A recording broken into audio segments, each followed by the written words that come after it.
So ಇಷ್ಟಪಟ್ಟೆ ಮದುವೆ ಆಗಿರೋದು. ನನ್ನ ದಾರೆ ಎರ್ತಿದ್ದೆ ಪಾರ್ವತಮ್ಮ ಅವರು. ಅವ್ರ ಜವಾಬ್ದಾರಿ ಮಗಳನ್ನ ಸ್ವೀಕಾರ ಮಾಡಿದ್ಮೇಲೆ ಅಷ್ಟೇ ಪ್ರೀತಿಯಿಂದ ಅವರೇ ನಿಂತು ಮದುವೆ ಮಾಡಿದ್ರು. ನನಗೆ ಯಾವಾಗಲೂ ಯಾರಾದರೂ ನನ್ನ ಇಂಟಿಗ್ರಿಟಿಯನ್ನು ಕ್ವಶನ್ ಮಾಡಿದಾಗ ನನಗೆ ಇನ್ನಷ್ಟು ಅದನ್ನು ನಾನು ಫೋಕಸ್ಡ್ ಆಗ್ತೇನೆ. ಅದನ್ನು ಮಾಡಲೇಬೇಕು ಅಂತ ನಂಗೆ ಹಠ ಬಂದ್ಬಿಡುತ್ತೆ. ಸೊ ನಂಗೆ ಒಂದಷ್ಟು ಹೊತ್ತು ಅರ್ಥವೇ ಆಗಲಿಲ್ಲ ಸರ್, ಯಾಕೆಂದರೆ ಬೆವರಕ್ಕೆ ಶುರು ಆಗ್ಬಿಡುತ್ತೆ. ಆಗ ನೋಡ್ರಿ, ಅಲ್ಲಿ ನನ್ನ ಮಗ ಮಲಗಿದ್ದಾರೆ, ಅದು ನಮ್ಮ ಮನೆ ರೀ, ನಮ್ಮ ಹಸ ಇದೆ ರೀ, ಈ ಥರ ಅವರು ಹೇಳಕ್ಕೆ ಶುರುವಾದಾಗ ನನಗೆ ರೋಮಾಂಚನ, ಭಯ ಆಗ್ಬಿಡ್ತು. ನಾನು ಒಬ್ಬೊಬ್ಬರ ಕಣ್ಣು ನೋಡ್ತಿದ್ದೆ. ನನಗೆ ಒಂದು ಸೆಕೆಂಡು ಶಾಕ್ ಆಯಿತು. ಶಿವರಾಜ್ ಕುಮಾರ್ ಅವ್ರ ಜೊತೆ ಗಡಿಬಿಡಿ ಅಳಿಯ ಮಾಡಿದ್ರು, ಅದು ದೊಡ್ಡ ಹಿಟ್ ಆಗೋಯ್ತು. ನಿಮ್ಮ ನೋಡ್ತಾ ಇದ್ರೆ ಗಿರಿಕನ್ಯೆ ಜಯಮಾಲ, ಪ್ರೇಮದ ಕಾಣಿಕೆ ಜಯಮಾಲ.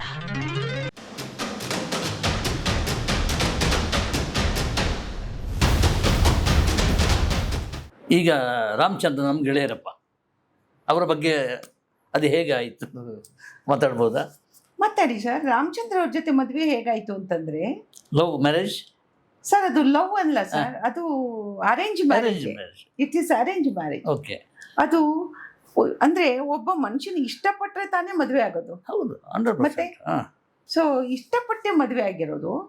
ಆದರೆ ತಾಯಿ ತಂದೆಗಳು ಎಲ್ಲರೂ ಕೂಡ ಒಟ್ಟಿಗೆ ಸೇರಿ ಹಂಗೆ ನೋಡೋಕ್ಕೋದ್ರೆ ನನ್ನ ದಾರೆ ಎರ್ತಿದ್ದೆ ಪಾರ್ವತಮ್ಮ ಅವರು.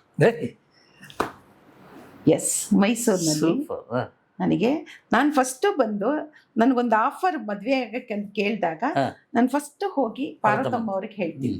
ಅವಾಗಲೂ ಟ್ರಂಕ್ ಕಾಲ್ ಮಾಡಿ ಹೇಳ್ತೀನಿ ಬನಹಟ್ಟಿಯಿಂದ, ಅಮ್ಮ ಈ ಥರ ನನಗೆ ಈ ಥರ ಒಂದು ಕೇಳ್ತಿದ್ದಾರೆ, ಏನು ಮಾಡಲಿ ಅಂತ. ಅವ್ರ ಜಾತಕ ಇಸ್ಕೊಂಬ ಅಂತಾರೆ. ಆಯ್ತಾ? ಎಲ್ಲ ಹಿರಿತನದಲ್ಲೇ ಮಾತಾಡಿದ್ರು ಅವರಲ್ಲ. ಪಾರ್ವತಮ್ಮ ದೇವತೆ ರೀ, ಇಂಡಸ್ಟ್ರಿನಲ್ಲಿ ಎಂಟು ಜನರಿಗೆ ಜೀವನ ಕೊಟ್ಟಿದ್ದಾರೆ. ಆ ಥರದ್ದೊಂದು ಹೆಂಗ್ಸ್ ಹುಟ್ಟಕ್ಕೆ ಸಾಧ್ಯನಾ? ಜಾತಕ ಕೊಡ್ತಾರೆ, ಜಾತಕ ತಗೊಂಡು ಬಾ ಅಂತ ಹೇಳ್ತಾರೆ. ಜಾತಕ ತಗೊಂಡು ಬಾ ಅಂತಂದಾಗ ನಾನು ಕೇಳ್ತೀನಿ, ನಾವು ನಿಮ್ಮ ಜಾತಕ ಒಂಚೂರು ನಾವು ಕೇಳ್ತಾರೆ. ಆ ಜಾತಕ ತಗೊಂಡ್ಮೇಲೆ ಪಾರ್ವತಮ್ಮ ಅವರು 3 ಜನರ ಹತ್ರ ಕೇಳ್ತಾರೆ. ಆಗ ಅವ್ರು ಹೇಳ್ತಾರೆ ಈ ಮದುವೆ ಆಗೇ ಆಗುತ್ತೆ ಅಂತ. ಪಾರ್ವತಮ್ಮ ಅವರೇ ಹೇಳಿ ನಮ್ಮ ಮೈಸೂರು ಯೋಗ ನರಸಿಂಹಸ್ವಾಮಿ ದೇವಸ್ಥಾನದಲ್ಲೇ ನಮ್ಮ ಮದುವೆ ಆಗುತ್ತೆ. ಆಯ್ತಾ? ಅಲ್ಲಿಗೆ ಅನೇಕರು ಪತ್ರಕರ್ತರೆಲ್ಲರೂ ಬಂದಿದ್ರು. ಆಯ್ತಾ? ಇವತ್ತಿಗೂ ನಮ್ದು ಮದುವೆ ಅವರೇ ದಾರೆ ಏರ್ಕೊಟ್ಟಿದ್ದು, ಅಮ್ಮನೇ ದಾರೆ ಏರ್ಕೊಟ್ರೆ ನನ್ನ ತಂದೆ ಬಂದಿದ್ರು. ಆಯ್ತಾ? ನನ್ನ ತಾಯಿ ಇಲ್ಲ, ತಾಯಿ ಬೇಗ ಹೋದ್ರು, ನನ್ನ ತಂದೆ ಬಂದಿದ್ರು. ಅಲ್ಲೇ ನನಗೆ ಮದುವೆ ಆಗಿತ್ತು. ಮತ್ತೆ ಮಾವ ಎಲ್ಲ ಬಂದರು, ಎಲ್ಲರೂ ನೆಂಟರಷ್ಟು ಬಂದು ಮದುವೆ.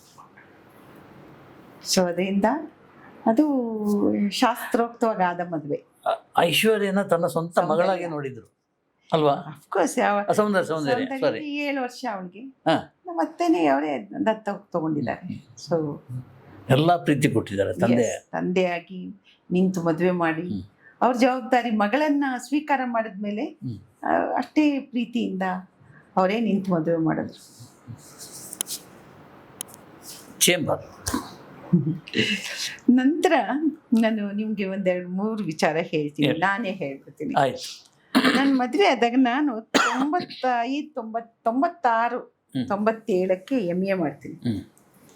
ನನಗೆ ಬದುಕು ತುಂಬ ಬೇಜಾರು ಅನ್ಸ್ಬಿಡುತ್ತೆ. ಯಾವ ರೀತಿ ಟೈಮ್ ಕಳೆಯೋದು ಅಂತ ಗೊತ್ತಾಗಲ್ಲ. ಆಗ ನನಗೆ ಓದಬೇಕು ಅನ್ಸುತ್ತೆ. ನನ್ನ ಪುಣ್ಯಕ್ಕಾಗ ಏನಂತಂದರೆ, ಇಂದಿರಾ ಗಾಂಧಿ ಅವ್ರದ್ದು ಓಪನ್ ಯೂನಿವರ್ಸಿಟಿ ಇರುತ್ತೆ. ಓಪನ್ ಯೂನಿವರ್ಸಿಟಿ ಇದ್ದಾಗ ನಾನು ನನ್ನ ಮೈದ್ನನ್ನ ಕರಿತೀನಿ, ನಾನು MA ಮಾಡ್ತೀನಪ್ಪ ಅಂತ. ಪೊಲಿಟಿಕಲ್ ಸೈನ್ಸ್ ತಗೋತೀನಿ. ಬಟ್ ಈ ಜನ್ರೇಷನ್ ಜೊತೆಯಲ್ಲಿ ನಾನು ಕಾಂಪೀಟ್ ಮಾಡಬೇಕು. ಅಂಡ್ ಎಷ್ಟು ಗ್ಯಾಪು, ಎಷ್ಟು ವರ್ಷ. ಓಕೆ, ಏನು ಮಾಡೋದು? ಆಗ ನಾನು ನನ್ನ ಮೈದ್ನಂಗೆ ಹೇಳ್ತೀನಿ, ಯಾರಾದರೂ ಮೇಷ್ಟ್ರನ್ನ ಪಾಠಕ್ಕೆ ನಾನು ಹೋಗ್ತೀನಿ, ಯಾಕೆಂದರೆ ನನಗೆ ಅಷ್ಟು ವರ್ಷದ್ದನ್ನು ಇದು ಮಾಡಬೇಕಲ್ಲ, ಒಂಚೂರು ನೋಡು ಅಂತ. ನನ್ನ ಮೈದ್ನ ಬಂದು ಒಂದಿನ ಹೇಳ್ತಾನೆ, ಅಕ್ಕ ಯಾರನ್ನೋ ಕೇಳಿದ್ರೆ ನಾನು ಬ್ಯಾಂಗ್ಳೂರು ಯೂನಿವರ್ಸಿಟಿಗೆ ಹೋಗಿದ್ದೆ, ಆ ಯೂನಿವರ್ಸಿಟಿಗೆ ಹೋಗಿದ್ದೆ, ಇಲ್ಲಿ ಕೇಳಿದೆ, ಅಲ್ಲಿ ಕೇಳಿದೆ, ಎಲ್ಲ ಕೇಳಿದ್ರು. ಯಾರನ್ನು ಕೇಳಿದ್ರು ಸಿನಿಮಾದವರು ಅಂತಂದರೆ ಒಳಗಡೆಯಿಂದ ಸೌಟು ಶಬ್ದ ಜಾಸ್ತಿ ಆಗುತ್ತೆ. ಅಯ್ಯೋ ರಾಮ. ಆಯ್ತಾ, ಸೌಟು ಶಬ್ದ ಜಾಸ್ತಿ ಆಗುತ್ತೆ. ಇದು ಬೇರೆ ಬೇಕೇನ್ರಿ ನಿಮಗೆ ಅಂತ ಕೇಳ್ತಾರೆ. ಅದಕ್ಕೆ ಅವರು ಹೆದರ್ಕೊಂಡು ಇಲ್ಲ ನಾವು ಪಾಠ ಏನು ತಗೊಳ್ಳಲ್ಲ ಅಂತ ಹೇಳ್ತಾರೆ ಅಂತ.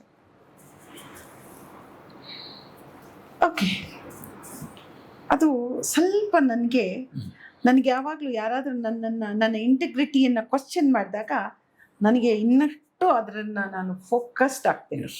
ಅದನ್ನು ಮಾಡಲೇಬೇಕು ಅಂತ ನಂಗೆ ಹಠ ಬಂದ್ಬಿಡುತ್ತೆ. ಆಗ ನಾನು ರೆಗ್ಯುಲರ್ ಆಗಿ 1-2 ಸಲ ಹೋಗ್ತೀನಿ ಕಾಲೇಜ್ಗೆ, ಬ್ಯಾಂಗ್ಳೂರು ಯೂನಿವರ್ಸಿಟಿ. ಅಲ್ಲಿ ನನಗೆ ಎಲ್ಲ ಇವರು ಮೇಷ್ಟ್ರುಗಳು ಪ್ರೊಫೆಸರ್ಸು ಸಿಗ್ತಾರೆ. ಅವಾಗ ನಾನು ಓಪನ್ ಆಗಿ ಅಲ್ಲಿ MG ಕೃಷ್ಣನ್ ಅಂತ ಅವರೇ ನನ್ನ ಗೈಡು, ಅವ್ರಿಗೆ ಹೋಗಿ ಕೇಳ್ತೀನಿ, ಸರ್ ನಾನು ಈ ಥರ ನನಗೆ ಓದಬೇಕು ಅಂತಲೇ ಆಸೆ ಬಂದಿದೆ, ದಯವಿಟ್ಟು ನನಗೆ ಇದು ಹಳೇದು ಇದ್ರ ನೋಟ್ಸ್ ಒಂಚೂರು ಕೊಡಿಸ್ಕೊಡಿ ಅಂತ. ಅಲ್ಲಿ ಜೀವನ್ ಸಾರ್ ಇದ್ರು, ಸಂದೀಪ್ ಅವರಿದ್ರು, ಪಾಟೀಲ್ರಿದ್ರು, ತುಂಬ ಒಳ್ಳೆ ಲೆಕ್ಚರರ್ ಇದ್ರು, ಬಹಳ ದೊಡ್ಡ ವ್ಯಕ್ತಿತ್ವ ಇರೋರಿದ್ರು.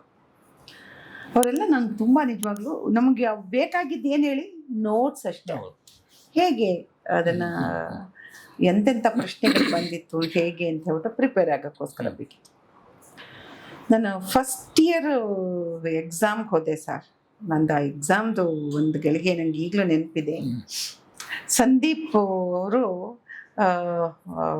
ಅವರು ಅವತ್ತು ಎಕ್ಸಾಮ್ ಹಾಲ್ನಲ್ಲಿದ್ದರು. ನಾನು ಪ್ರಿಪೇರ್ ಆಗಿದ್ದೆ. ನನಗೆ ಈ ಉಗುರು ಇದಿತ್ತಲ್ಲ, ಇದು ಆಳಕ್ಕೆ ಹೊರಟೋಗ್ಬಿಟ್ಟಿತ್ತು. ಯಾಕಂದರೆ ಒಂದು ದಿನಕ್ಕೆ ನಾನು 60 ಪುಟಗಳನ್ನು ಬರೀತಿದ್ದೆ. ಯಾಕೆಂದರೆ ಸಬ್ಜೆಕ್ಟ್ ಬರಿಬೇಕಲ್ಲ, ಒಂದು ಕ್ವಶನ್ ಅಟ್ಲೀಸ್ಟ್ ಒಂದು 10 ಪುಟ ಆದರೂ ಬರಿಬೇಕಲ್ಲ. 6 ಕ್ವಶನ್ ಬರಿಬೇಕಾದ್ರೆ ಬರಿತಿದ್ದೆ. ಹೀಗೆ ಒಳಗಡೆ ಹೋಗ್ಬಿಟ್ಟಿತ್ತು. ಬರ್ದು ಹೀಗೆ ಹೋಗಿ ಕೂತಿದ್ದೀನಿ. ಕ್ವಶನ್ ತಿರುಗಿ ಮುರುಗಿ ಇರುತ್ತಲ್ಲ, ನಂಗೆ ಒಂದಷ್ಟು ಹೊತ್ತು ಅರ್ಥವೇ ಆಗಲಿಲ್ಲ ಸರ್. ಯಾಕೆಂದರೆ ಬೆವರಕ್ಕೆ ಶುರು ಆಗ್ಬಿಡ್ತು. 1 ಬಾಟ್ಲಿ ನೀರು ಕುಡಿದೆ, 2ನೇ ಬಾಟ್ಲಿ ನೀರು ಕುಡಿದೆ. ಮೇಷ್ಟ್ರು ಬಂದು ಅವರು ಹೀಗೆ ನೋಡ್ತಿದ್ರು. ಏನಿ ಪ್ರಾಬ್ಲಮ್ ಅಂತ ಕೇಳಿದ್ರು. ಸರ್ ನನಗೆ ಏನು ಹೇಳಬೇಕು, ಇದು ನನಗೆ ಬರ್ತಾ ಇಲ್ಲ ಅಂದೆ. ಆರಾಮ್ಸೆ ಕಣ್ಣು ಮುಚ್ಕೊಂಡು ಯೋಚನೆ ಮಾಡಿ ಬರುತ್ತೆ ಅಂದರು. ಇಷ್ಟೇ ಹೇಳಿದ್ದು. ನನಗೆ ಯಾವುದು ಬರುತ್ತೆ ಅದು ಏನಾಗುತ್ತೆ ಅಂದರೆ ಒಂದೇ ಸಲ ಎಲ್ಲನೂ ಒಟ್ಟಿಗೆ ನುಗ್ಗುತ್ತೆ. ನೀವು ಓದಿದ್ದೆಲ್ಲ ನಿಮಗೆ ಒಂದೇ ಸಲ ಬಂದರೆ ಅದು ಅವಾಗ ಏನಾಗುತ್ತೆ, ಚಾನಲ್ ಎಲ್ಲ ಓಪನ್ ಆಗುತ್ತಲ್ಲ, ಹಾಗಾಗೋಗ್ಬಿಟ್ಟಿತ್ತು. ಸೊ ನಿಧಾನವಾಗಿ ಕೂತ್ಕೊಂಡು ಫಸ್ಟು ಒಂದು ಶುರು ಮಾಡಿದೆ ಸರ್. ನಂತರ ನಾನು ಫಿನಿಷ್ ಮಾಡಿದೆ. ಫಸ್ಟ್ ಇಯರು ಸೆಕೆಂಡ್ ಕ್ಲಾಸಲ್ಲಿ ಬಂದೆ. ಸೆಕೆಂಡ್ ಇಯರು ಫಸ್ಟ್ ಕ್ಲಾಸಲ್ಲಿ ಬಂದೆ. ಓಕೆ, MA ಆದಮೇಲೆ ಆವಾಗ ನಾನು MG ಕೃಷ್ಣನವ್ರ ಹತ್ರ ಹೋದೆ. ಸರ್ ಅವ್ರು ಎಷ್ಟು ಒಳ್ಳೆ ಮನುಷ್ಯ ಆಗಿದ್ರು. ಅವ್ರ ಹೆಂಡತಿ ಮಾಲಾ ಅಂತ, ಅವ್ರಿಗೊಬ್ಬ ಮಗ ಅಷ್ಟೇ. ಎಷ್ಟು ಒಳ್ಳೆಯವರಾಗಿದ್ರು ಅಂದರೆ ಸರ್, ನಾನು ಅವ್ರ ಹತ್ರ ಹೋಗಿ ಕೇಳಿದೆ, ಸರ್ ನಂಗೆ PhD ಮಾಡಬೇಕು, ಏನು ಮಾಡಬೇಕು, ನಾನು ಇವಾಗ ಎಲಿಜಿಬಲ್ PhDಗೆ, ಆಯಿತಾ, ನನಗೆ ಹೇಗೆ ಮಾಡಬೇಕು, ನಂಗೊಂದು ಇದಕ್ಕೆ ನಂಗೆ ಗೈಡ್ ಮಾಡಿ ಅಂತ ಕೇಳಿದೆ. ಸರ್ ಅವರು ಎಲ್ಲೆಲ್ಲಿ ಏನೇನು ಮಾಡಬೇಕು, ಅವರು ಆವಾಗ ಕರ್ನಾಟಕ ನಿಮಗೆ ತುಂಬ ಆಸಕ್ತಿ ಇರೋ ಕ್ಷೇತ್ರ, ಯಾಕಂದರೆ ನಾನು ಆಗ ಶಕ್ತಿಧಾಮದಲ್ಲಿ ಕೆಲಸ ಮಾಡ್ತಿದ್ದೆ. ನೀವು ಪುನರ್ವಸತಿ ಬಗ್ಗೆ ಮಾಡಿ, ಯಾಕಂದರೆ ನೀವು ಪುನರ್ವಸತಿ ತುಂಬ ಇಷ್ಟವಾದ ಸಬ್ಜೆಕ್ಟು. ನೀವು ಕೂಡ ಎತ್ತಂಗಡಿ ಆಗಿ ಡೆಸ್ಟಿಟ್ಯೂಟ್ಸ್, ನೀವು ಹೊರಗೆ ಬಂದಂಥವ್ರು, ನೀವು ಆ ಥರ ಸಬ್ಜೆಕ್ಟ್ ಏನಾದರೂ ಮಾಡಿ ಅಂತಂದರು. ನಾನು ಅದರಂತೆ ಒಪ್ಕೊಂಡು ಕರ್ನಾಟಕ ರಾಜ್ಯದಲ್ಲಿ ಫಸ್ಟು ತಗೊಂಡೆ ಎಲ್ಲನೂ. ಎಷ್ಟು ಪುನರ್ವಸತಿ ಕೇಂದ್ರಗಳಿದೆ, ಮಹಿಳೆಗೆ ಸಂಬಂಧಪಟ್ಟಿದ್ದು, ಎಲ್ಲೆಲ್ಲಿ ಹೋಗಬೇಕು, ಇಡೀ ಕರ್ನಾಟಕದಲ್ಲಿ ಇರುವಂಥದ್ದು, ಎಷ್ಟು ಸಂಸ್ಥೆ ಹೋಗೋಣ ಅಂತ ಈ ಥರದ್ದೆಲ್ಲ ಒಂದು ಚಾರ್ಟ್ ಮಾಡಿಕೊಂಡೆ. ಎಲ್ಲಿ ಹೋದರೂ ನನಗೆ ಬರ್ತಾ ಇದ್ದಿದ್ದು ಒಂದೇ ಪ್ರಶ್ನೆಗೆ ಉತ್ತರ ಸಿಗ್ತಾ ಇತ್ತು. ಯಾವುದೇ ಪುನರ್ವಸತಿ ಕೇಂದ್ರ, ಯಾವುದೇ ನಿರ್ಗತಿಕರು ಹಣ ಬಂದಿದ ತಕ್ಷಣವೇ ಅವರು ಸಬಲೀಕರಣ ಆಗೋಯ್ತು. ಅಷ್ಟೇ. ಸೊ ಇದಕ್ಕೆ ಇಂಟ್ರೆಸ್ಟ್ ಆಗಲಿಲ್ಲ ನನಗೆ, ಇದನ್ನು ಹೆಂಗೆ ಮಾಡೋದು, ಇನ್ಯಾವ ರೀತಿಯಲ್ಲಿ ಇದಕ್ಕೆ ಕೆಲಸ ಮಾಡಬೇಕು ಅಂತ ಗೊತ್ತಾಗಲಿಲ್ಲ. ಆಮೇಲೆ ಮೇಷ್ಟ್ರಿಗೆ ಕೇಳಿದೆ, ಸರ್ ನನಗೊಂದು ಕೇಸ್ ಸ್ಟಡಿ ಆದರೂ ಮಾಡೋದಕ್ಕೆ ಏನಾದರೂ ಒಂದು ಹೆಲ್ಪ್ ಮಾಡಿ ಅಂತ. ನೀವೇ ಹುಡುಕ್ಬೇಕು ಅಂದ್ಬಿಟ್ಟು ಒಂದ್ಸಲ ನಾನೊಂದು ಕಾರ್ಯಕ್ರಮಕ್ಕೆ ಬಾಗಲಕೋಟೆಗೆ ಹೋಗಿದ್ದೆ. ಬಾಗಲಕೋಟೆಗೆ ಹೋದಾಗ ಅಲ್ಲಿ ಆಲ್ಮಟ್ಟಿಗೆ ಹೋಗಿದ್ದೆ. ಆಲ್ಮಟ್ಟಿಯಲ್ಲಿ ನನಗೆ ಆ ನೀರಿನ ಇದು ಆ ಮೇಲ್ಗಡೆ ನಿಂತು ಇದನ್ನೆಲ್ಲ ನೋಡ್ತಾ ಕೂತಿದ್ವಿ. ಒಂದು 2 ಗಂಡಸರು, ಒಂದು 3 ಜನ ಹೆಣ್ಮಕ್ಳಿದ್ರು. ಅವರು ತದೇಕ ಚಿತ್ತದಿಂದ ಹೀಗೆ ಆ ನೀರನ್ನು ಹಿಂಗೇ ನೋಡ್ತಿದ್ರು. ನಾನು ಸಡನ್ನಾಗಿ ಹೀಗೆ ತಿರುಗಿದಾಗ ಹಳ್ಳ ಬಿದ್ದಿರೋ ಅವಳ ಕಣ್ಣು, ಒಳಗೋಗಿರ್ತಕ್ಕಂಥ ಹಳ್ಳ ಬಿದ್ದಿರೋ ಆ ಕಣ್ಣಲ್ಲಿ ಮುಳುಗ್ತಿರೋ ಸೂರ್ಯ, ಆ ಕಣ್ಣು ಅದರೊಳಗಿರೋ ನೋವು, ಯಾತನೆ ನನಗೆ ಕಾಣಕ್ಕೆ ಶುರುವಾಯಿತು. ನಾನು ಸಡನ್ನಾಗಿ ಈಗ ತಿರುಗಿದೆ. ನಾನು ಅವಳ ಅಮ್ಮ ಹತ್ರ ಹೋಗ್ಬಿಟ್ಟು ಕೇಳಿದೆ, ಅವ್ವ ಏನು ನೋಡಕತ್ತಿ ಅಂತಂದೆ. ಆಕೆ ನನ್ನ ಕಡೆ ತಿರುಗಲೇ ಇಲ್ಲ, ಹೀಗೇ ನೋಡ್ತಿದ್ಲು. ಆಗ ನೋಡ್ರಿ, ಅಲ್ಲಿ ನನ್ನ ಮಗ ಮಲಗಿದ್ದಾರೆ, ಅದು ನಮ್ಮ ಮನೆ ರೀ, ನಮ್ಮ ಹಸ ಇದೆ ರೀ, ಈ ಥರ ಅವರು ಹೇಳಕ್ಕೆ ಶುರುವಾದಾಗ ನನಗೆ ರೋಮಾಂಚನ, ಭಯ ಆಗ್ಬಿಡ್ತು. ನಾನು ಒಬ್ಬೊಬ್ಬರ ಕಣ್ಣು ನೋಡ್ತಿದ್ದೆ. ನನಗೆ 1 ಸೆಕೆಂಡು ಶಾಕ್ ಆಯಿತು. ನಾನು ಅವಾಗ ಕೇಳಿದೆ, ನಿಮ್ಮ ಮನೆ ಇಲ್ಲೇ ಇತ್ತ? ಹ್ಞೂ ರೀ, ನಾನು ಅಲ್ಲೇ ನನ್ನ ಮಗನ್ನ ಅಲ್ಲೇ ಹಡ್ದಿದ್ದು ಅಂತ. ಅವತ್ತು ನನಗೆ ನಮ್ಮ ಮೇಷ್ಟ್ರಿಗೆ ಅಲ್ಲಿಂದನೇ ನಾನು ಫೋನ್ ಮಾಡಿದೆ. ಹಿನ್ನೀರು ಸರ್, ನಾನು ಆಲ್ಮಟ್ಟಿಯನ್ನು ಸ್ಟಡಿ ಮಾಡಲ ಸರ್, ಈ ಇನ್ಸಿಡೆಂಟ್ ಹೇಳಿದೆ. ಆಲ್ಮಟ್ಟಿನ ಮಾಡಿ ಆಗ ನಾನು ಅಭಿವೃದ್ಧಿ ಯೋಜನೆಯಿಂದ ನಿರಾಶ್ರಿತರಾದವರು ಈ ಸಬ್ಜೆಕ್ಟನ್ನು ತಗೊಂಡೆ. ಇದು ಅದೇನು ಬುಕ್ ಇದೆಯಾ? ಈಗ ಪುಸ್ತಕ ಮಾಡ್ತೀವಿ. ಥೀಸಿಸ್ಸು ನಿಮ್ಗೆ ಬೇಕು ಅಂದರೆ ಯೂನಿವರ್ಸಿಟಿ. ಹಾಗೆ ಡಾಕ್ಟ್ರ್ ಅಲ್ಲ, 5 ವರ್ಷ 8 ತಿಂಗಳು ತಗೊಳ್ತು. ಇಷ್ಟು ಟೈಮಲ್ಲಿ ನೀವು ಸಿನಿಮಾ ಸಂಬಂಧ ಇರಲಿಲ್ಲ? ನನಗೆ ಎಷ್ಟು ಸರ್, 2006ಕ್ಕೆ ನನಗೆ ಡಾಕ್ಟ್ರೇಟ್ ಕೊಟ್ಟಿತ್ತು ಅಬ್ದುಲ್ ಕಲಾಂ ಅವರು. ಓಕೆ, ಸಿನಿಮಾ ಎಲ್ಲಿ, ಯಾವ ಸಿನಿಮಾ ಮಾಡಿದ್ದೀನಿ ಅವಾಗ? ಇಲ್ಲ. ಆಮೇಲೆ 95ರಲ್ಲಿ ಗಡಿಬಿಡಿಯಾಳಿ ಆಯಿತು. ಓಕೆ, ನಾನು ಹೇಳಿದ್ನಲ್ಲ ನಿಮಗೆ 96-97 MA ಓದುವಾಗ ಸಿನಿಮಾಕ್ಕೆ ಹೋಗಿ ಬರೋದಕ್ಕೂ ಅದಕ್ಕೂ ಏನಿಲ್ಲ. 5 ವರ್ಷ 8 ತಿಂಗಳು ತಗೊಂಡೆ ನಾನು ಈ ಥೀಸಿಸ್ ಮಾಡಲಿಕ್ಕೆ. ಥೀಸಿಸ್ ಆದಮೇಲೆ 2008ರಿಂದ 2010ಕ್ಕೆ ನಾನು ಇಲ್ಲಿಗೆ ಬಂದೆ. ಓಕೆ, ನೋಡಿ ಆ ಇಯರ್ಗಳನ್ನು ನೀವು ನೋಡ್ತಾ ಹೋಗಿ, ಎಲ್ಲದಕ್ಕೂ ಗ್ಯಾಪ್ ಇದೆ. ಆಮೇಲೆ ಸಿನಿಮಾ 1986ರಲ್ಲೇ ಮುಗ್ದೋಗುತ್ತೆ ನಂದು. ಹೀರೋಯಿನ್ ನನ್ನ ಲಾಸ್ಟ್ ಪಿಕ್ಚರು ರಾಕ್ಷಸರು, ಚಿರಂಜೀವಿ ಜೊತೆ, ಅಲ್ಲಿಗೆ ಆಯಿತು. ನಂತರ ಬಂದಿದ್ದು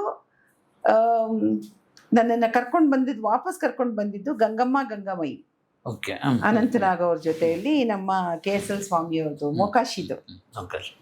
ಓಕೆ, ಅದು ಎಷ್ಟು ದಿನ ಶೂಟಿಂಗ್ ಇರುತ್ತೆ ಸರ್, ಮಗು ಕರ್ಕೊಂಡು ಹೋಗಿದ್ದೆ ನಾನು. ಆ ಸಿನಿಮಾ ಮಾಡಿದೆ. ಆ ಸಿನಿಮಾ ಆದಮೇಲೆ ಅಪ್ಪು ಜೊತೆ ಅಲ್ಲ, ಶಿವರಾಜ್ ಕುಮಾರ್ ಅವ್ರ ಜೊತೆ ಇದು ಗಡಿಬಿಡಿ ಅಳಿಯ ಮಾಡಿದ್ವಿ. ಅದು ದೊಡ್ಡ ಹಿಟ್ ಆಗೋಯ್ತು.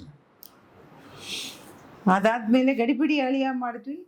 ನಂತರ ಇದೆಲ್ಲ ಈ ಎಜುಕೇಷನ್ನು ಈ 97 ಆದಮೇಲೆ ಈ 2006 ಇತ್ತಲ್ಲ, ನಾವು ಓದಲಿಕ್ಕಾಗಿ ಇಟ್ಕೊಂಡು ಮಾನ್ಯ ಮುಖ್ಯಮಂತ್ರಿಗಳು, ಮಾನ್ಯ ಉಪಮುಖ್ಯಮಂತ್ರಿಗಳು ನಾವು ಹೋಗಿ ಬೇಡಿದ್ದೀನಿ ಅಂತಲೇ ಹೇಳ್ತೀನಿ. ಯಾಕೆ ಬೇಡಿದ್ದೀವಿ ಅಂತಂದರೆ, ನಮ್ಮನ್ನು ಮದ್ರಾಸಿಂದ ಸಿನಿಮಾ ರಂಗವನ್ನು ಇಲ್ಲಿಗೆ ತಂದು ಬಿಸಾಕಿದ್ರು ಅಂತಲೇ ನಾನು ಹೇಳ್ತೀನಿ ಸರ್. ಇಲ್ಲಿ ನಾವು ಏಕಾಂಗಿ ಆಗಬೇಕು. ಚಿತ್ರನಗರಿ ಕೊಡ್ತೀವಿ ಅಂದರು, ಕೊಡ್ತೀನಿ ಅಂತ 333 ಎಕರೆ ತೋರಿಸಿ ಅದನ್ನು ಕಿತ್ಕೊಂಡ್ಬಿಟ್ರು. ತಾಯಿ ಸಾಹೇಬ ಅದು ಭಾಳ ದೊಡ್ಡ ಇದಲ್ಲ ಅದು? ತಾಯಿ Achievement. ಸಾಹೇಬ ಭಾಳ ದೊಡ್ಡ ಇದಲ್ಲ ಸರ್. ತಾಯಿ ಸಾಹೇಬ 98 ರಿಲೀಸ್ ಆಗುತ್ತೆ. 99 ನ್ಯಾಷನಲ್ ಅವಾರ್ಡ್ ಕೊಟ್ಟೆ.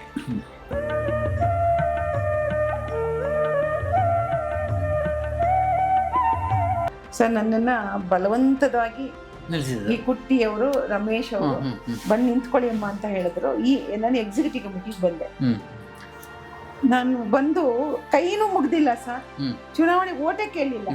ನನ್ನ ಗೆಲ್ಸ್ಬಿಟ್ರು ಅವರು ಜನ. ಪಾಪ ಜೋಸೈಮನ್ ಅವರು ಭಾಳ ನೋವಾಗುತ್ತೆ ಸರ್ ನನಗೀಗ ಅವರನ್ನು ನೆನೆಸ್ಕೊಂಡ್ರೆ. ನೋಡಿ, ನಮ್ಮಂಥವ್ರಿಗೆ ಒಂದು ತಿಂಗಳಿಗೆ ಒಂದು 2,000 ರೂಪಾಯಿ ಮಾಶಾಸನ ಥರ ಏನಾದರೂ ಕೊಡಿ. ಕಷ್ಟದಲ್ಲಿದ್ದಾರೆ, ಮೆಡಿಸಿನ್ ಕೇಳೋಕ್ಕೆ ನಾವು ಯಾರನ್ನೂ ಕೇಳೋಕ್ಕಾಗಲ್ಲ. ಶುಗರ್ಗೆ BP-ಗೆ ಒಂದಷ್ಟು ನಮ್ಮ ಮಾತ್ರೆಗೆ ಕಾಸಾಗುತ್ತೆ. 3ನೇ ಸಲ ಊಟಕ್ಕೆ ಹಿಂಗೆ ಎಲೆಯಲ್ಲಿ ಎಲ್ಲ ಬಡಿಸಿದ್ದಾರೆ ಸರ್. ಎದುರುಗಡೆ ನನ್ನ ಭಾವ ಬಂದು ನಿಂತಿದ್ರು. ಅಮ್ಮ ಹೋದ್ರು ಬನ್ನಿ ಅಂತ ಸರ್. ಆ ಎಲೆ ಹಾಗೆ ಬಿಟ್ಟು ಹೋಗ್ಬಿಟ್ಟೆ. ನಮ್ಮ ತಾಯಿ ಹೋಗ್ಬಿಟ್ರು.